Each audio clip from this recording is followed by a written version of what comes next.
السلام عليكم ورحمة الله وبركاته. ميل والبا oo aad naga daawanaysaan ku soo dhawaada barnaamij kale oo live ah. barnaamijkan waxaa si toos ah aad uga daawanaysaan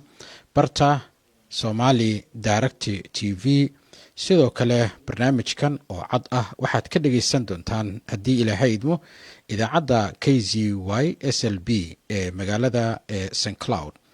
barnaamijkaygan haddii Ilaahay idmo waxaanu ku qaadaa dhigi doonaa arrimaha siyaasadda geeska Afrika. weliba waxaanu barnaamijkan si gaar ah aan uga hadlaynaa xasarada dhex taala ee dowladda Soomaaliya iyo Ethiopia.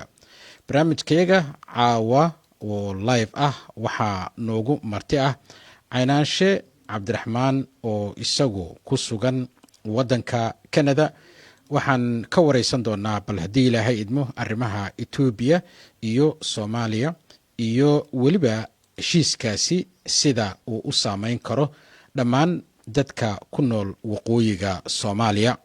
marka ugu horeysa Caynaanshe mar kale ku soo dhawow channelka Somali Direct TV oo laga daawado barta Somali Direct TV. su-aashayda ugu horeysa oo aan jeclahay inaan ku bilaabo barnaamijka sidii heshiiska dowladda ama xukuumadda Ethiopia ay ula gashay maamulka waqooyiga Soomaaliya ka jira ee Somaliland. heshiiska waxaa la sheegayaa isbedel dhinaca geeska Afrika gaar ahaan Soomaaliya iyo Ethiopia iyo xuduudeeda. waxaan rabaa bal marka ugu horeysa inaan taa aan ku bilowno. maxaad wax wara aad ka haysaa? sideese kuula muuqataa in la leeyahay ciidamo Ethiopiana ayaa waxay yimaadeen meelo ka mid ah ee waddanka Soomaaliya gaar ahaan waqooyiga iyo weliba xuduudaha ee waddanka Soomaaliya iyo Ethiopia? kusoo dhawo barnaamijka. السلام عليكم ورحمة الله وبركاته. سعوفي أحمد لاري هاد بنكون سلامية أدقي شغالها Somali Direct TV iyo dhammaan daawadayaashaada dacalada adduunka. Axmedow waad ku mahadsantahay soo dhaweynta. aad baan ugu faraxsanahay channelkan cusub ee TV-ga aynu ka howlgeli doono haddii Ilaahay ka raali noqdo. heshiiskan ciladan ka taagan qarqaradan haddeer ka dhex taagan ama mushkiladan Soomaaliya iyo Ethiopia waxaa create garaysay dowladda Ethiopia. nin meel jooga oo meel xukumaanay jirin bay heshiis la galeen. internationalkana dee dowlad recognized ah adduunka international laga yaqaan unbaa dowlad kale oo iyaduna international recognized la geli karta. laakiin runtii suuragal ma aha gobol ka tirsan waddan in waddan kale uu heshiis la galo. arrintu halkay ka bilaabatay halkaasay ahayd. mushkiladda keentayna waxay ahayd ninka la yidhaaho Muuse Biixi oo ku talagalay markii uu ku jabay gobollada ICC ayaa wuxuu ku talagalay inuu badiyo dhul Soomaaliyeed Ethiopia u gacan geliyo, isagana dowladda Ethiopia ay ka taageerto inuu dib u qabsado gobolkaas Sool. raalli noqon markaa xalka halkaasuu ka bilaabmay. dowladda Ethiopia gardarra caddaan ayay gashay. madaxweynihii qaranka Soomaaliyeed madaxweyne Xasan Sheekh Maxamuud dadku waxay ka filayeen muu samayn in alla intii waddan la bahdili karay ama isaga la bahdili karay waa lagu sameeyey. laakiin waxaa jira wax kolley uu hamranayo oo Ethiopia imaaraadka aanu ugu dhici karin. marka arrintaasi runtii mushkilad aad u weyn weeye. marka hadda ugu dambeeya waxaan maqlayay Kenya in level labada dowladood ka mid ay Kenyaatiga iyo nimanka la yidhaaho Maraykanku isugu geynayeen. marka runtii shicibka Soomaaliyeed waxay habi ku noqon lahaayeen haddii madaxweynuhu sidii madaxweyne u dhaqmo, hadduu Ethiopiaanka ciidankooda ku yidhaaho waddanka ka baxa, hadduu diyaaradooda hawada ka joojiyo, hadduu businesska ay keenaan joojiyo, hadduu safiirkooda erin, midna ma yeelin ilaa in lagu bahdilay ilaa lagu bahdilay meesha la yidhaaho Addisna mar walba madaxuu hoos u roganayay. marka nasiib darro aad u xun baa halka ka jirta. dhanka maamulkan Soomaali diidka isagoo ujeedo kale kama laha. isagoo waa neef gowracanigeeda kama waabto. madaxaa la jaray markii gobollada ICC oo something like 40% waddankii uu sheegan jiray isagu suu lahaa ahaa casar laga dareeriyey ciidankiisii wax la xiray wax la laayay laga dhigay hubkiina lagala haray marka frustrationkii arrintaa uu ka qaaday ayuu wuxuu gelayaa heshiisyo aanu entitle u hayn ama awood aanu u lahayn ayuu gelayaa arrinta axmed oo halkaasay taagan tahay kolley hadda labada dal waayahay waxaan rabaa barnaamijkeegan dadka hadda daawanaya facebooka maadaama uu yahay barnaamijkeyga live qofka raba inuu barnaamijkeyga soo waco wuu nagala soo qeyb qaadan karaa waxaanu ka hadlaynaa xaaladda etoobiya iyo soomaaliya iyo sida ay u saameyn karto gobolada waqooyiga ee soomaaliya barnaamijkeygana waxaa caawa noogu martay caynaanshe cabdiraxmaan oo isagu hadda ku sugan canada cabdiraxmaan waxaan rabaa inaan su-aal toosa kaaga weydiiyo arrimaha maamulka s s c ee kaatumo sidaan ognahay maamulka s s c kaatumo iyo maamulka somalilan dagaal baa muddo u dhexeeyey ma laga yaabaa colaadii somalilan iyo s s c maamulka kaatumo inay dib u soo noqoto mase kugu jiraa wax walaaca inay dowladda etoobiya markan ay la soo safan doonto somalilan si hadafku uu yahay in soomaaliyada waqooyi ama soomaaliya la kala jaro axmedo waa wax dhici kara weeye kolley codsiga uu muusabix ula tegay abiy axmed kaawey ciidamaysii waxaan maqlay in oog la keenay janana ciidamo etoobiyaan ay yimaadeen army supply ay siinayaan maalin dhowad hogaamiyaha acc kaatumo wuu ka hadlay marka arrintaasi kolley gardarro waddanka lagu soo qaaday bay noqonaysaa acc maaha waa arrin suuragala in uu some technical support sidaan qiyaasayo iyo hub iyo talooyin iyo istaraatiijiyad lasoo siin karo laakiin ma filayo inkastoo xaggan gobolka cayna ciidamo ay keeneen runtii ma filayo intay soo etoobiyaanku weerar soo qaadaan intay dhulka u qabtaan muusow kaalay haysa halkan ay odhanayaan muusena uu sidaa ku joogi karo waxa sovereignty of waddankeeniba in line ah dowladda federaalku hadday naf leedahay arrintaana action baa laga sugayaa laakiin dadka reer acc waxay diyaar u yihiin dhulkooda inay u dhintaan waa kuwii muusabix eeryaday in the matter of hours looga saaray ilaa oog orod uu ku gaadho laga soo haray marka insha allah markan hadday soo talagarayaan kolley midi aada uga shalaayi doonaan bay noqonaysaa ama etoobiya waaya caynaashe dowladda federaalka dabcan iyadaa ku matasha maamul goboleedyada siyaasadda arrimaha dibadda intii hadda khilaafkan uu socday maamulka kaatumo ma aanan maqal wax uga yimid dhinaca dowladda federaalka hadday tahay ka maamulkii xoojintiisii iyo dhisidiisii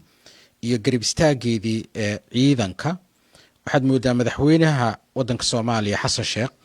inuu ku gaaf wareegaya caalamka laakiin arintii waddanka gudaheeda gaar ahaan waqooyiga soomaaliya inuusan xooga saarayn siday kula muuqataa siyaasadda madaxweyne xasan sheekh ee gobolada waqooyiga soomaaliya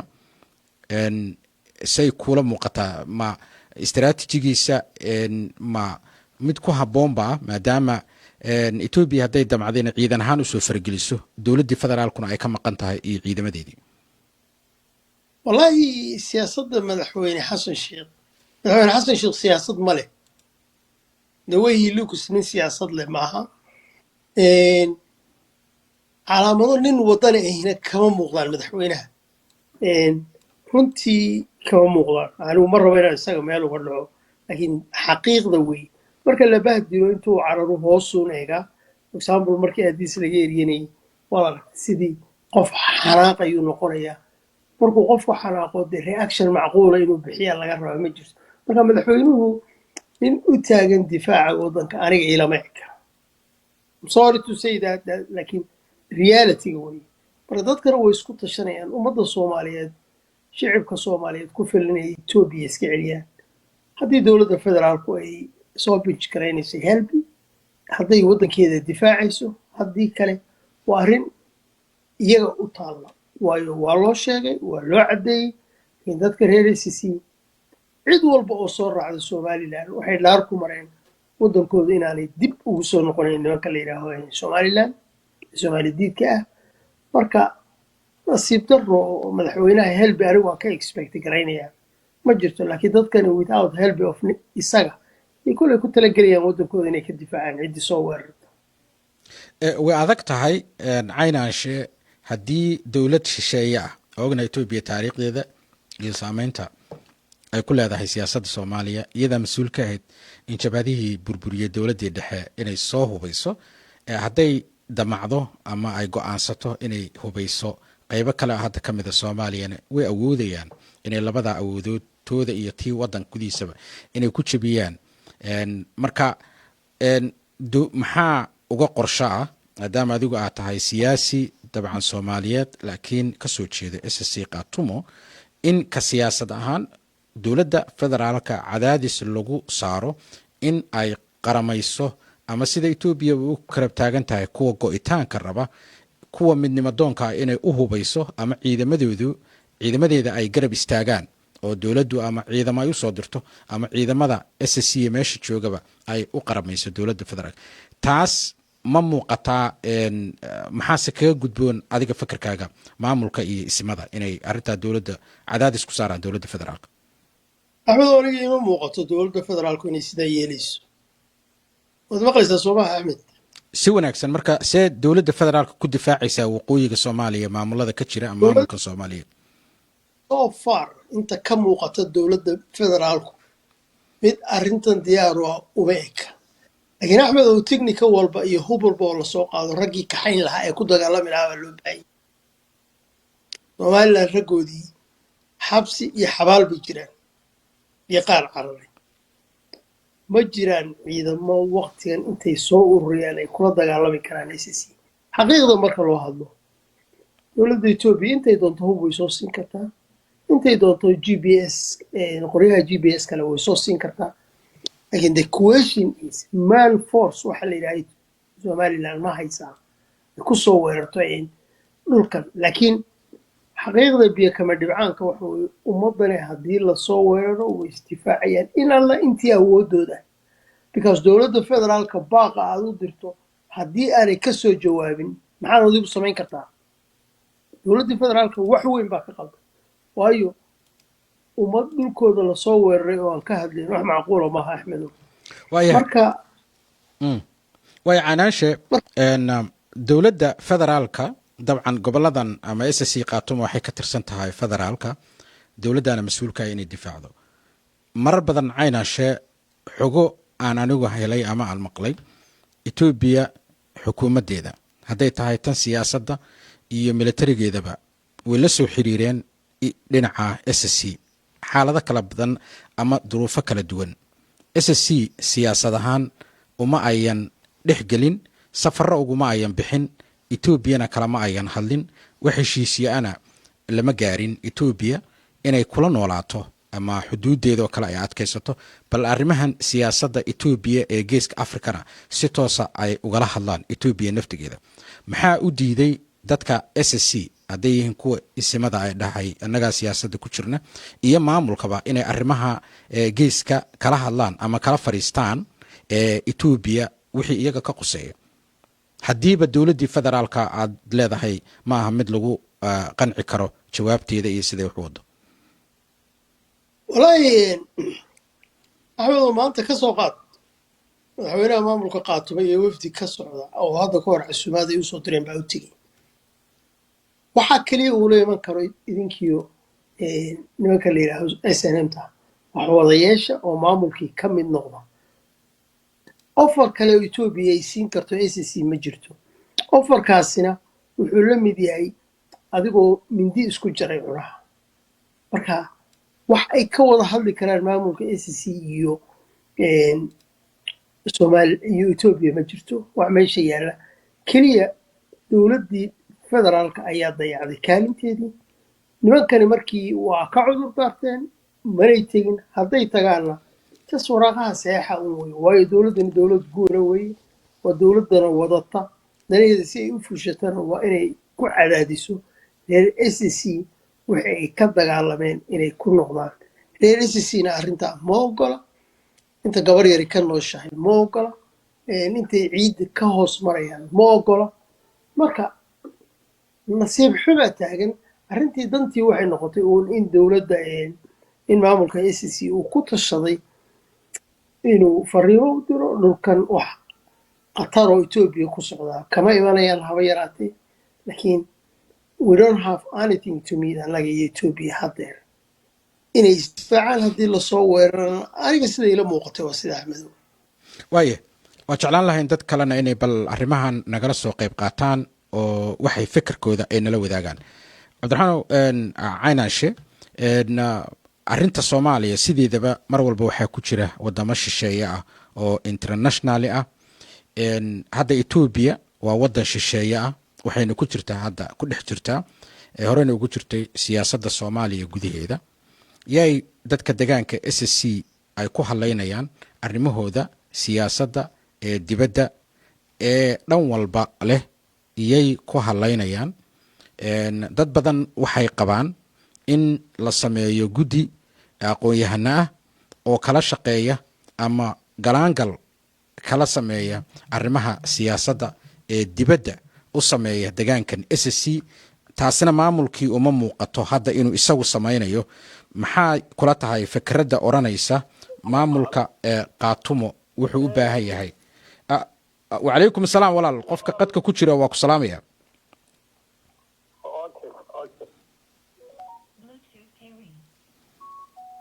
qofka qadka ku jira ma maqlaysaa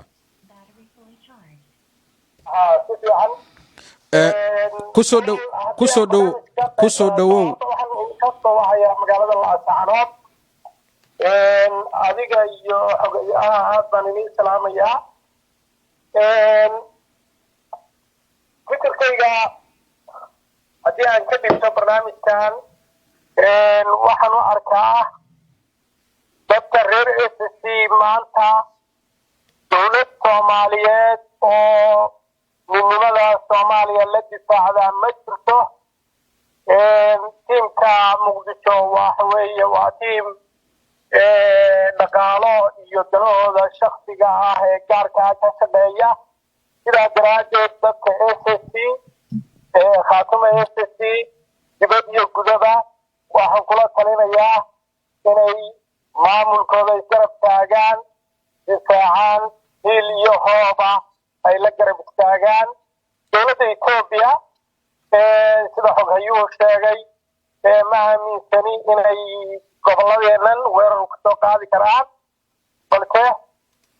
nimanka Somaliland inay tasjiilaad waxyaalo badan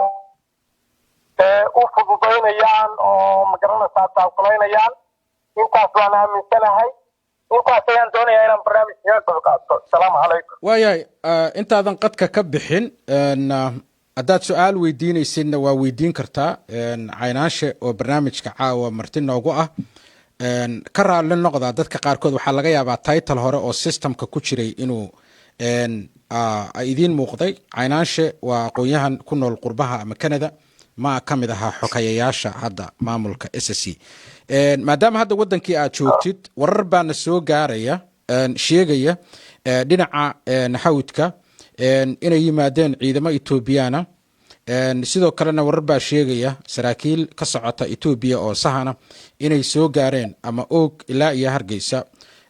ciidamona la soo dhoobay dhinaca xuduudaha ama aan iraahdo og iyo agagaarka guumeys maxaad war nala wadaagi kartaa sidayse idin la muuqataa idinku hadda maadaama aad Laascaanood joogtid wararka arrimaha sheegaya wararkaas way jiraan waa warar jira weeye magaalooyinka aad ku howleyna yimaadeen baa la filayaa oo ay u badan tahay sida igu magaalo ah waxay sheegeen in aan deegaankan gobolka hawd gobolkan Doolo in aan maamul kale lagaga duuli karin sidaa daraadeed nabadgelyada inay ka shaqeeyaan waxyaalo noocaasa in ay yani la yimaadeen meeshaas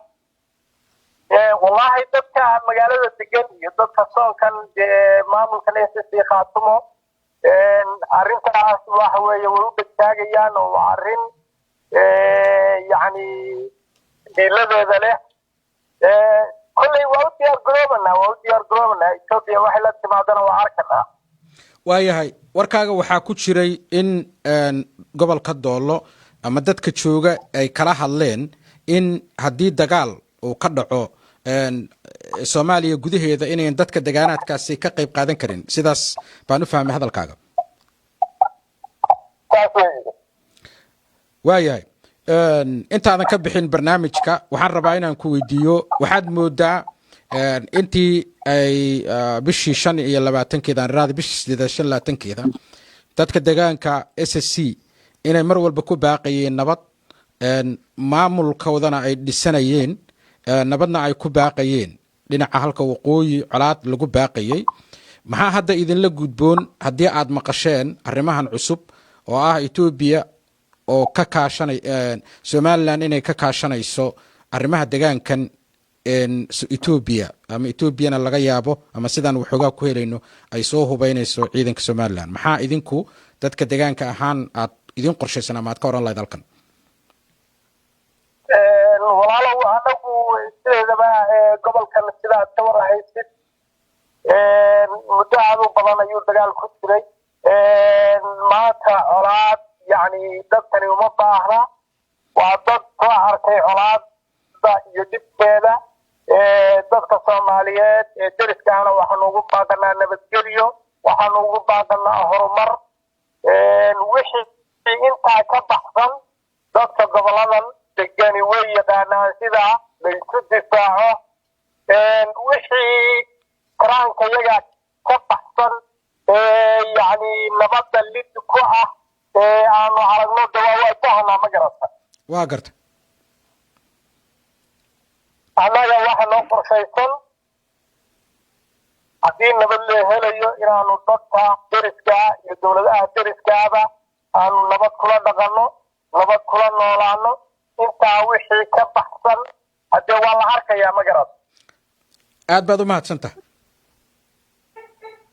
salaamu calaykum waa ku salaamaya wacalaykum asalaam caynash su-aashii aan dib ugu noqdo waad ogtahay Soomaaliya laga bilaabo Somaliland Ethiopia ilaa iyo Kismaayo hadda tagtid mararka qaarkood maamul goboleedyada oo dhan waxay leeyihiin xiriir ay mid walba la xiriirto caalamka oo dawlad federaal ah oo dadku wada aaminsan yahay oo adeega qabata ma jirto ma kula tahay dadka siyaasiyiinta ah iyo in la helo gudiyo aqoon-yahano ah luqado kala duwan ku hadla hadday carabi noqoto iyo hadday noqoto ajnabigaba in la helo oo arrimahan qaatumo siyaasadan hadda ku soo fool ee Ethiopia ka imanaysa in lagala xiriiro wadamo shisheeye oo caalamka ah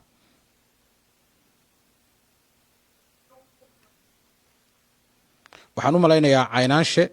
qadka freezing buu ka noqday baan malaynayaa ku soco wayo ku maqlayaa anigu ku soco amadow arrintan maamulku ma fadhiyo waxaana haddeer la gaaray waqtigii maamulka SSC Khaatumo ee curdinka ah oo xiriir la samayn lahaa ehelka iyo Soomaalida oo dhan dhammaan maamul goboleedyada Soomaaliyeed in iyadoo mid walba uu dhibkiisa haysto waqtigii uu la xiriiri lahaa international community-ga isagoo qudhiisu dacwado u gudbin lahaa inta kastoo dowladda Soomaaliyeed dacwado badan Ethiopia ka gudbisay 100% maamulka SSC Khaatumo Somaliland wuu ka awood badan yahay haddeer si buuxdu isaga celin karaa dhulkooduna u gudbi karaa laakiin hadda ka hor waa kuwii Maraykanku Muqdisho soo weeraray dee waa lala dagaalamay qofka ku soo weeraro waad iska celinaysaa maanta dowladdii federaalka ahayd it doesn't look inay active yihiin marka dadkani inay iyagu isku tashi sameeyaan dhulkoodana ku dagaalamaan awalba markii lasoo weerarayay oo Soomaalidiidku ay bilaabayeen AKA yar iyo qoryo yar baa meesha yaalla maantana waad aragtaa ku yaalla marka dadkuna way isku tashanayaan in alla intay garab heli karaan maamulka SSC Khaatumo wax waajib ku ah waqtigii uu isballaarin lahaa baa la joogaa waqtigii uu maamul goboleedyada mid walba xiriir gooniya la samayn lahaa wufuud loo diri lahaa waqtigii la setalgarayn lahaa wax walba waqtigii difaaca inta laga ballaarin lahaa inkastoo ciidamo nagu filan aan haysanay Yuruba laakiin siyaasadana halka ay hadda joogto sare looga qaadi lahaa kolley xilka maamulka saaran weeye qolyihiin ama qurba jooga aan ahaano ama dadka waxaan mabda'an aaminsan ee garab taagan aynu noqono waa inaan 100% system cusub oo canshuur bixiyayaala la sameeyey dadku inay lacagtaa joogto u contribute gareeyaan maamulkuna waajibaadka looga fadhiyo inuu fuliyo oo ku dhaqaaqo isimaduna inta xaqa ay u leeyihiin oo keliya inay xagga siyaasadda ka soo galaan sidaas axmed aniga waayo weli waxaan ku jirnaa arrimihii xiriirka caalamiga iyo bal xaaladan saameynta ay ku samayn doonto aadna ugu saameyn doonto weliba deegaankan aanu ka hadlayno ee waqooyiga ah gaar ahaan waqooyiga kasoo horjeeda kala go-a Soomaaliya SSC Khaatumo dhowaan Caynaashe waxaa soo galay saxaafadda Soomaalida oo laga hadlayay qoraallo oo ama Facebook lagu qoro ama hala tabiye in la sheegayo ama sheegaya in isimada SSC ay ka heleen invitation madaxweynaha Djibouti Ismaaciil Cumar Geelle dadka qaarkood siyaabo badan bay uga kala jawaabeen isimada SSC ayagu kama hayno wax war ah oo ayagu ay ka soo saareen xogtaas maxaad nala wadaagi kartaa marka koobaad ma jirtaa arrintaasi intaad ka warhaysid mise ma jirto axmedow arrintaa anigu ilaa laba habeen baan maqashiisnaa runtii xiriir baan sameeyey dhinacyo badana arrintii aada looma kala caddaynayo saxaafado badan oo aniga ku xiranahay waa ka hadlayey in isimada Djibouti lagu casumay laakiin caqliga koowaad waxa weeye casumaadda Ismaaciil Cumar Geelle maxay macno samaynaysaa maanta haddii nimankan Etoobiyaanku ay ku guulaystaan lugayo inay qabsadaan Djibouti xitaa maamul goboleed uma noqonayso Etoobiya Ismaaciil Cumar Geelle power ma leh waxna kama bedeli karo runtiina dadkan cadownimo tusay isagaa hubka soo siinay maamulka Soomaali diidka ah ee hubka lala wareegayna calaamado Djibouti leedaha lagu arkay anugu wax macno inay samaynayso ma arko haba yaraatee in Etoobiya in Djibouti loo tago casuumaadii waayo waxba kuma kordhin karo inkastoo dad kale ay lahaayeenba munaafaqad kale ku dhex jirtay oo in isimada inta transit lagu mariyo Hargeysa lagula dego oo hadhowtana lagula gorgortamo in la soo daayo rag saraakiil oo ku xiran meesha la yidhaha Lascano laakiin qaaraan isimada la xiriirin waxay ii sheegeen haba yaraatee iyagu inaanay ku jirin inay meeshana aanay u socon waxaana iyagu aanay shaqo ku lahayn haba yaraatee qaar baasaboorray lahayn Djibouti lagu yiri waxay ii sheegeen inaanay baasaboorro Djibouti lahayn marka saxaafaduhu kolley waa wanaagsanaan lahayd inay iska hubiyaan warka ay tabinayaan laakiin xaggeena wax macnaa ma samaynayso haddii jirtana isimada waxaan aada ugu adkaynaya aada iyo aada ugu adkaynaya inay limidkooda fahmaan Ismaaciil Cumar Geelle wax macno uu adduunka ugu fadhiyaa ma jirto maanta maalintii wadanka looga baahnaana waxba kama qaban dad marar badan buu Soomaaliya ka soo horjeestay internationally dadka reer Djibouti dad walaalaha weeye ixtiraamkooda ha yeeshaan laakiin wax casuumaadiisa loogu horladaana ma jirto saxna maaha cadownimo horena wuu muujiyey inkastoo dadka qaar ay leeyihiin maanta Somaliland bay sayaan oo aan u tago anigu tagidiisu inay waxna dadku soo yeeli karto waxna kordhin karto u malayn maayo Caynaashe saad og tahay madaxweynaha dowladda Soomaaliya iyo madaxweynaha Djibouti arrimahan muddadii uu dagaalka socday waxaa la lahaa ama la xamanayay dadku xamanayay inay isku beej ama isku meel ay ka taagnaayeen qoraalka ama dadka qaarkood waxaad og tahay dee dowladda federaalka Xasan Sheekh Maxamuudka Djibouti haddii ay bedeshay positionkeedii hore oo ay ka taagnayd ama Ethiopia ama Soomaaliya oo maanta ay ka soo horjeedo gaar ahaan heshiiskaas oo weliba sida la leeyahay siyaasad ahaan iyo dhaqaale ahaan burburka haddii ay suuroodo dhulka in Ethiopia qaadato inuu ku imanayo Djibouti why not Djibouti aad cilaaqaad ula yeelan weysay haddii ayba positionkeedii shalayto ay bedeshay waxaad sheegtay inay markii horeba soo hubeynaysay somalilan waxaa laga yaabaa hadda hadday kasoo horjeesto go-aankaasi in adigu ku garabka siiso maxaad ku diidan tahay ama dadka reer SC ku diidan inay caalamka ama Djibouti ha noqoto ama dibad ama wadan kale ay cilaaqaad la yeeshaan absolutely ma diidani cilaaqaad in wadamo lala yeesho anigu dibadda in madaxweynaha laakiin Djibouti oo kale hadda ninkaas oo gudoomiyaha igad laakiin weyd male siyaasadda wuxuu fahmi leeyahay haddii Ethiopia ay qabsato lug haya isaga waxa uu haray wadankan Soomaaliya la yiraahdo wuxuu ehel u ahaa oo difaac u ahaa oo backbone u yahay wadanka Djibouti oo wadan aad u yara ciidankiisu yar yahay gobolada SCna waxay ka mid yihiin Soomaaliya Djibouti kama mid ah laakiin xiriirka Djibouti lala yeelanayo danta kaaga soo kordhi kartaa waa maxaa dadkeenu ka faa'iidi karaan maanta Djibouti siyaasadeedu waa fail waaniga sayra tahay waa qaldanaan karaan Djibouti siyaasadeedu waa failure Soomaali ma jecla inay israacdo marka anigu tegideeda inay dadka sii kala qaybiso waxaan ahayn oo laga faa'iidayo ma arko runtiina ninkaas irrelevant waxa la yiraahdo way afka qalaad lagu yiraahdo in hadda siyaasadu wax ka qaban kara wax ka bedeli kara maaha isimadeenuna inay tagaan anigu shakhsiyan hali kamiye ma arko siyaasadu waxaan waayahay waxaan weli bartanka kaga jirnaa barnaamijkayaga waraysiga ahaa nambarka aad naga soo wici kartaan waxaan idinku soo qoraynaa shaashadda nagala soo qayb qaata barnaamijka gaar ahaan dadka wadanka gudihiisa ku sugan waxaan rabnaa bal inaanu ogaano arrimahan hadda kasoo cusboonaaday sida ay u arkaan dadka gaar ahaan dadka wadanka gudihiisa jooga nambarka aad naga soo wici kartaan Somali Direct TV waa nambarka hadda shaashada idinka muuqda waa 62238 nambarkaas way nambarka aad naga soo wici kartaan si aad barnaamijkan haddii ilaahay idmaad noogala qayb qaadataan barnaamijka waxaa noogu martay Caynaanshe wuxuuna hadda live ka yahay barta Somali Direct TV gaar ahaan page-kayga Axmed Laari Caynaanshe waxaa jira isbedel aanu maqlayno oo maamulka qaatuma naftigiisa gudihiisa oo dhawaan la yiri waxaa dib loo furay xeerkii ama dastuurkii u yaalay waxaana la ogolaaday in nidaamkii hore ee lagu heshiiyey wax laga bedelo tusaale qaar ka mid ah dadka ka mid noqonaya ama andrahde madaxda inay ka iman karaan dibadda fakarkaaga maadaama xaalado badan oo aad isu soo tarayana ay soo socdaan maxaad ku talin lahayd ama aad kula talin lahayd madaxda hadda joogta in ay ku soo kordhiyaan oo ka maqan hadda iyaga والله waa aragnimo badan baa ka maqan aad u badan dadkan resource wise gobolada SSC dad siyaasiyiin waaweyn ayaa ka dhashay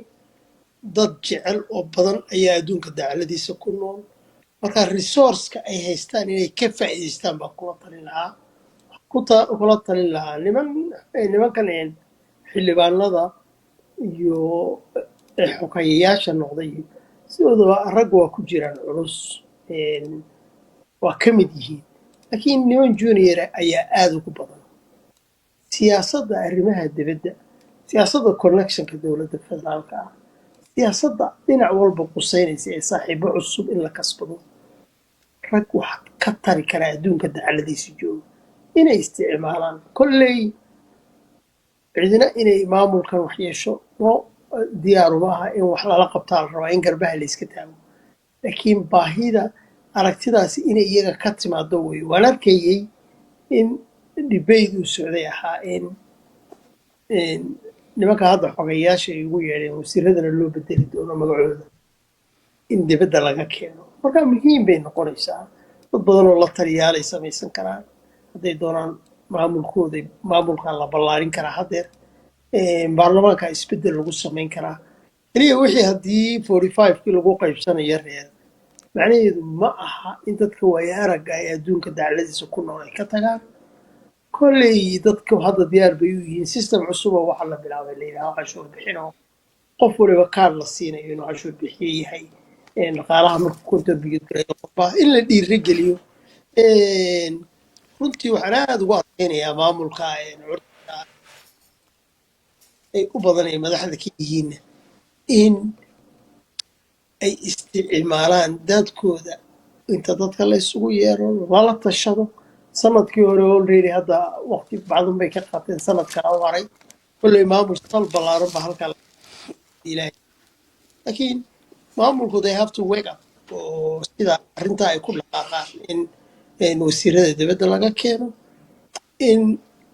la badsadana talada in alla intii macquulo difaacana in la adkaysto. waayahay waxaan rabaa su-aal kale inaan kaa weydiiyo isla arrintaa ku saabsan. dad badan waxay ka dhex sheegayaan maamulka naftigiisu inuu xoogaa ay ka jirto talamaroorsi. buuq baa ka jiray baarlamaanka gudihiisa. waxaana moodaa arrinta sharci ka bedelitaanka ku saabsanayd ee ahayd halka xubinta guddiga in loo bedelo baarlamaan iyo in loo bedelo xubintii ahayd xoghaye loo bedelo wasiir. arrintaasi buuq iyo inay ahayd wax habeen un laga soo shaqeeyey inay ahayd. dowladnimada sideedaba soomaaliya oo idil waxaa halleeya tillaabooyinka hore. buuqaas baarlamaanka rag badan oo waddanka ku jira baarlamaankaasna ama golaha waa taqaanaa, maxay kuula muuqataa siday waxu dhaceen iyo buuqii ka soo baxay? maxamed ugu yaraan 4-3 xildhibaan oo asxaab aan nahay ayaan waraystay arrintan siday u kala arkaan oo labada guruub ee kala aragtida ahaa ah. sidoo kale maamulkan wax kala hadlay. arrintan markii u horreysay ee maamulkan la sameeyey ee hogaamiye iyo xoghaye la sameynayey runtii dowladda soomaaliya iyo dad badani arrinay ku farxeen bay noqotay sababtoo ah maamul goboleedadii iyo dowladdii federaalka dhibaata ka taagan laba madaxweyne oo isdhinac cararaya. laakiin arrintii haddeer waxay usoo badanaysaa in madaxweyne iyo golo wasiire laga dhigo iyo baarlamaan. runtii arrintaasi waxay ku xiran tahay horta baarlamaanka in wasiirada in dibadda laga soo doorto arrin iyadu biyo kama dhibcaana weeye, laakiin balansiga in la ilaaliyay ka hadlayeen ragga qaar oo for example xaafadii 2 xildhibaan leh ee haddana wasiir loogu daro in wasiirku uu dibadda ka yimaado si aanay balansigu aanu u lumin. laakiin waxaa muhiim jiddan ah in dowladda federaalku maamulka ICC qaato ay sharafta badani in arrintaa lagu dhiirado. rag arrimaha dibadda meel sare ka gaariba qurbaha ku nool, dad dhaqaalayahana qurbaha ku nool, in loo isticmaalo sida wadamada Ethiopia, Kenya loo isticmaalo official delegates iyagoo represent garaynaya maamulka qaato in heshiisyo toosa iyo aragti si loo fidiyo midnimada ay dadkani ku dagaalamayaan ee runtii dowladdii Soomaaliyeed ay ka gaabinayso aniga loo fadhiyo. waayahay canaashow heshiiska ummad ay ku heshiiso waxaa wanaagsan in sidiisa loo qaato. waad ogtaa adigu hadda Canadaad ku nooshahay, anigu Maraykan aan ku noolahay. dastuuradii xilligii wadamada la abuuray waxaa laga yaabaa muddo badan in dowladnimadooda lagu dhaqeeyey. dadka qaar waxay qabeen oo golahan xukuumaddan lagu sameeyey inay ahayd dastuurkaas isbedelkiisuna uu ku habboonaa marka loo gudbo maamul goboleed oo inta loo sameeyey ay ku shaqeeyaan. marka maxaa diiday in la sugo ilaa oo maamulku uu dhammaystirmayo oo maamul goboleed uu dhammaystirmayo in la sugo xilligaas oo wixii isbedelka ah la sameeyo? saa sheegtay xubin walba dabcan waa la bedeli karaa, laakiin maxaa kalifay in sidaa degdega ah wixii lagu heshiiyey dhowr bilood iyadoo aan xataa sanad la gaarin in la bedelo? wallahi kolley sababo kalifayaa jira. saad ka warreysay xubin baarlamaanka ka mid ah iyadoo meesha wasiir iscasilay baa jira. Maybe dadku markay wada shaqaynayaan khilaafaad yaryar baa iman kara. Aragtiyo cusub ayaa soo kordhi kara. Keliya annagu taan ku leenahay waxa weeye in wax walba si wanaagsan farageel jiro hoos baa loo dhaqaa. wax walba oo iyaga kala aragti duwanaana ay si hoose u dhammaystaan laakiin arrimo kalifay ayaa jira oo u muuqday dadka. waxaa muuqday oo kale baahidii markii hore lagu sameeyey maamulka in baahidu intaa ka ballaaran tahay xagga siyaasadda, xagga dhaqaale doonka, xagga arrimaha dibadda, xagga difaaca. waxaa loo baahan yahay jilib culus ama daljoog iyo dabadjoogba ah inay arrimahan qayb ka qaataan ra'yigooda la ururiyo ayaa loo baahday. marka mahuraan bay noqotay challengeska adduunka maalin walba waxbaa isbedelaya. maamulkana simbri maalin waa laysu yimi un cadowgana aan iska saarno annaguna wax samaysanaa layidhi. marar badanoo horena reeraysiisii way isku dayeen. ilaahay marka waa hagaajiyey, cadowgii waa la jebiyey. marka baahiyii oo kordhay unbaa keenaya in isbeddel la sameeyey intaan waqtiga la gaarin. laakiin kolley 2 sano doorasho sal ballaaran baa dhici doonta haddii ilaahay yidhaaho. waayahay arrimaha gudaha hore uma sii galayno, intaasaan uga gudbayaa. haddaan dib ugu noqdo arinta Ethiopia, waxaa la yidhaahdaa dadka degaan ahaan ee ka soo jeeda goboladan SSC waa dadka labaad sida la ii sheegay Soomaalida Ethiopia gudaheeda ku jirta oo ugu degaan ballaaran ama degaan aad u ballaaran ku leh wixii xuduudda dhinaca ka xiga. sidoo kale waxay ku leeyihiin dad badan oo hadaf ahaana taageersan, dad ahaana la dhashay. wararka naga soo gaaraya hadda Ethiopiana waxay sheegayaan in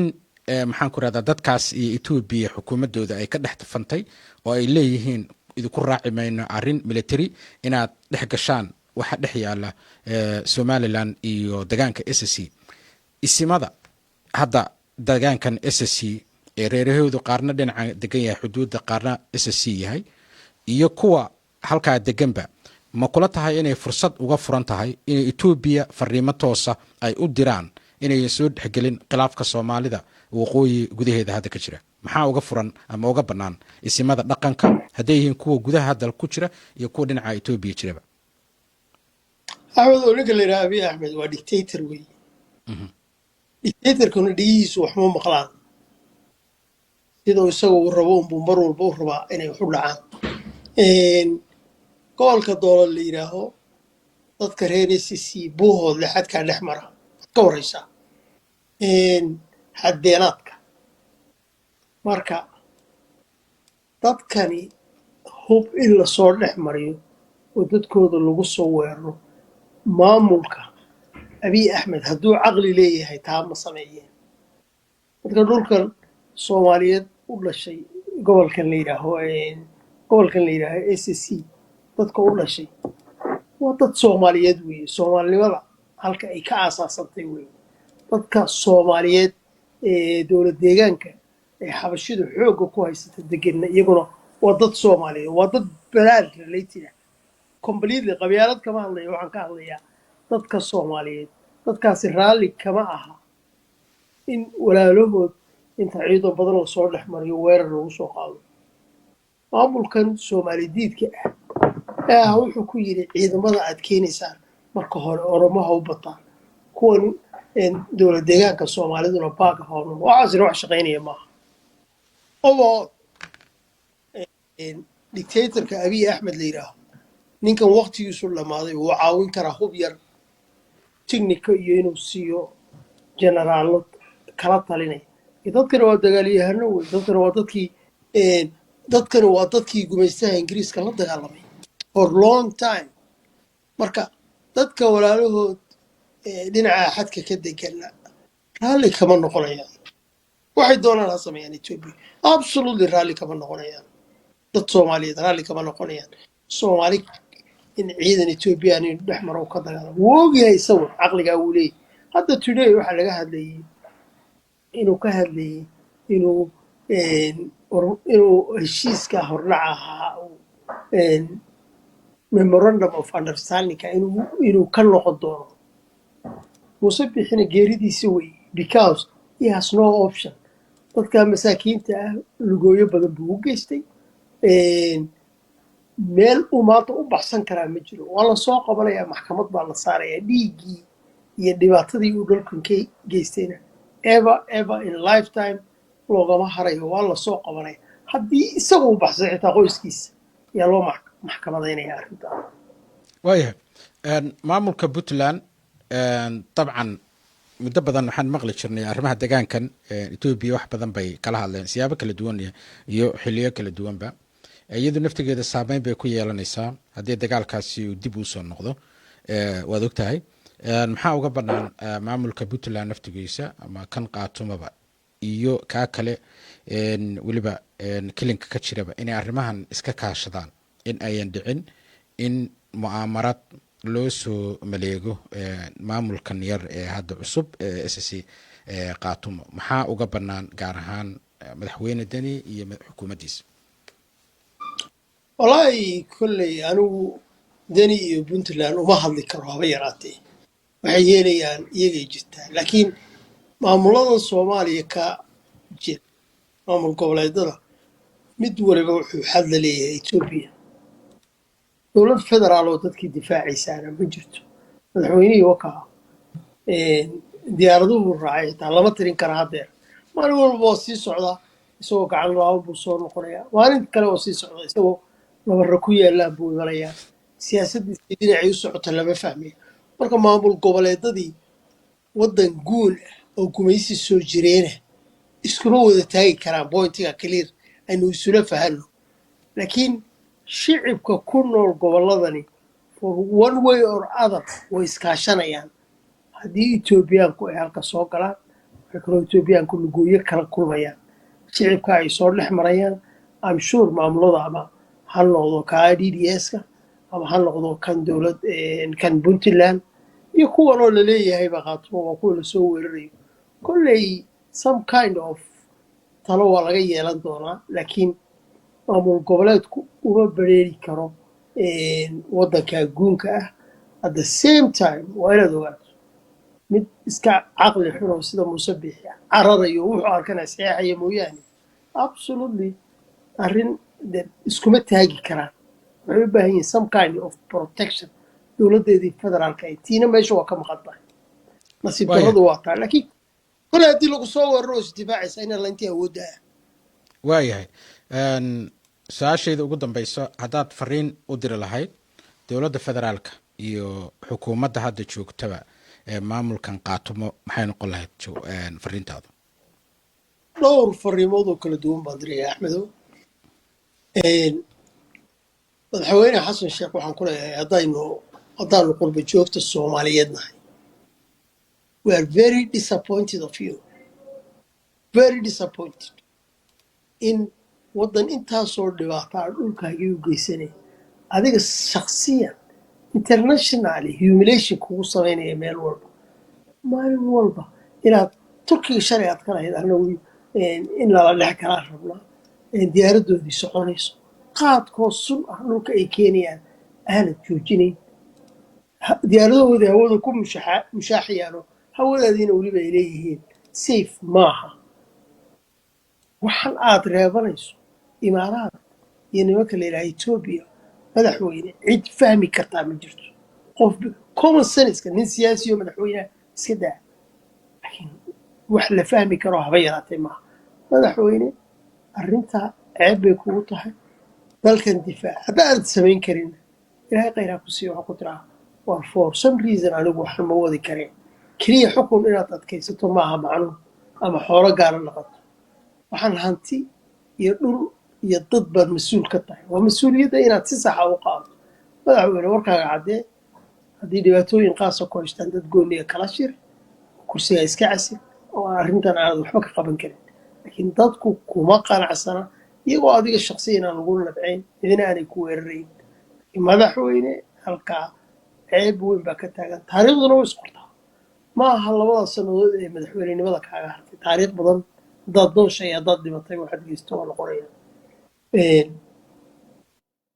yahay naga raali noqda caynaanshe codkaa kaa maqan oo codkaaga ma maqli karayno. insha allah haddii ilaahay idmo barnaamijkan halkaas ayaan ku gabagabeynaynaa caawa. nagan raali noqda ciladaa yare hadda farsamada nagu soo kordhay maadaama uu barnaamijku uu yahay live. haddii ilaahay idmo bartan facebooka ee axmed laari insha allah waxaa ka daawan doontaan barnaamijyada somali direct tv. sidoo kalena janaalka somali direct tv aan kaga hadli doonaa guud ahaan arrimaha siyaasadda soomaaliya iyo caalamkaba. sidoo kalena barnaamijyadii waxay iskugu jiri doonaan kuwo war ah iyo waraysiyo ah. mararka qaarkoodna sidan oo kale aanu live aanu usoo gelayno si dadka ay noogala qayb qaataan. weliba arrimahan hadda kasoo cusboonaaday dhinaca Ethiopia colaada kusoo wajahan ayaan rabnaa inaanu barnaamijyadaas aan uga hadalno oo sababtaasaan usoo celinay barnaamijkan live-ka ah. intaan ku kulmi doonno barnaamijkii ku xiga kan waa anigoo axmed laari waxaan idinkaga tegayaa sidaas iyo nabadgelyo. asalaamu calaykum waraxmatullaahi wabarakaatu.